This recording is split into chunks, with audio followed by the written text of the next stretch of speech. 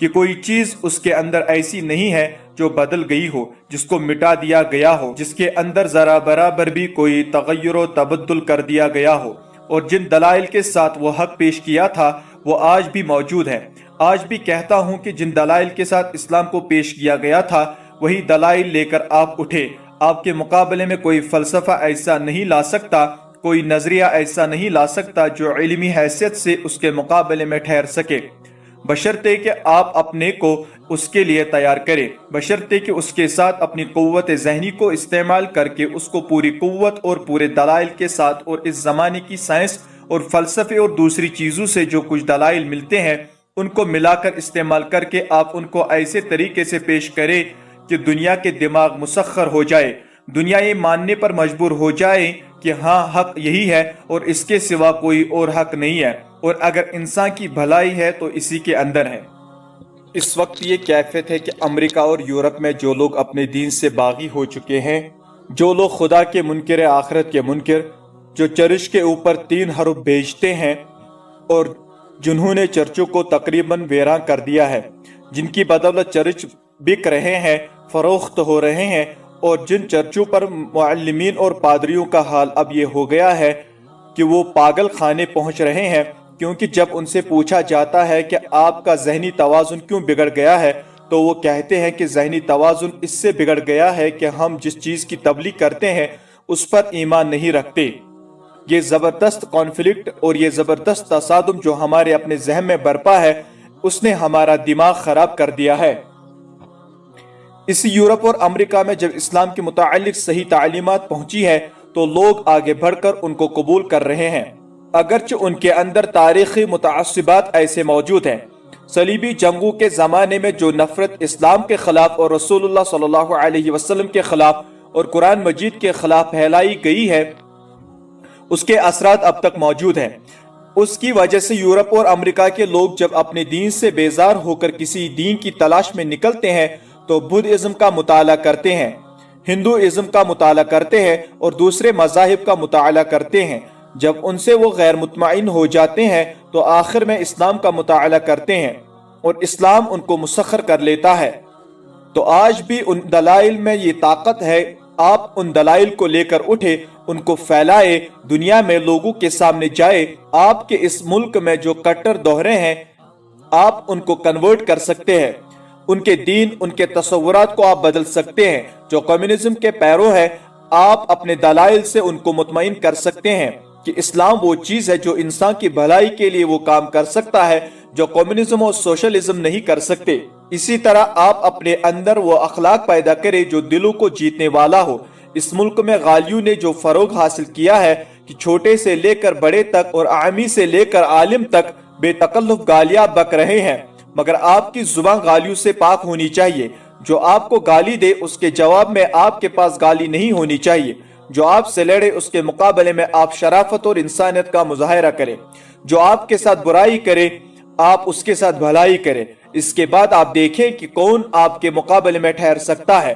ہو سکتا ہے کہ آپ کا کٹر دشمن ہے، وہ اپنی جگہ سے نہ ہٹے، لیکن اس نے جن لوگوں کو بہکایا ہے ان لوگوں کو آپ کے خلاف بدگمان کیا ہے۔ جب وہ آپ کے اخلاق دیکھیں گے، آپ کی سیرت دیکھیں گے، آپ کا برتاؤ دیکھیں گے تو آخر کار مان جائیں گے کہ وہ شخص جھوٹا تھا جو آپ کے متعلق بدگمانیاں پھیلا رہا تھا، اور آپ لوگ سچے ہیں۔ آپ کے اندر وہ اخلاق پائے جاتے ہیں جو مسلمان میں ہونے چاہیے۔ یہ 2 چیزیں ہیں جو ہتھیار ہے۔ میں آپ سے کہتا ہوں کہ اگر آپ ان سے مسلح ہو جائے تو آپ دنیا کو مسخر کر سکتے ہیں، چاہے آپ کی تعداد اس ملک کی آبادی میں 1 فی 1000 بھی نہ ہو۔ اسی طرح سے ذرائع وسائل تمام آپ کے دشمنوں کے ہاتھ میں ہو تو کوئی پرواہ نہیں، اس کی بھی پرواہ نہ کیجئے کہ ریڈیو ان کے ہاتھ میں ہے، ٹیلی ویژن ان کے ہاتھ میں ہے، سارے پریس میں وہ چھائے ہوئے ہیں، فوج ان کے ہاتھ میں ہے اور پولیس بھی ان کے ہاتھ میں ہے، عدالتی بھی ان کے ہاتھ میں ہے، قانون بھی ان کے ہاتھ میں ہے۔ کوئی پرواہ نہ کیجئے، یہ ساری طاقتیں ان کے ہاتھ میں ہوتے ہوئے آپ ان کو شکست دے سکتے ہیں، بشرطے کہ آپ ان 2 ہتھیاروں سے مسلح ہو۔ یہ 2 ہتھیار ہیں جن سے رسول اللہ صلی اللہ علیہ وسلم نے تنہا کھڑے ہو کر عرب کو مسخر کیا، اور آخر کار عرب کو مسخر کرنے کے بعد اسلام کے اندر وہ زبردست طاقت بھر دی کہ جو ایک طرف چین کی سرحدوں سے لے کر دوسری طرف اندلس اور مغرب اقصی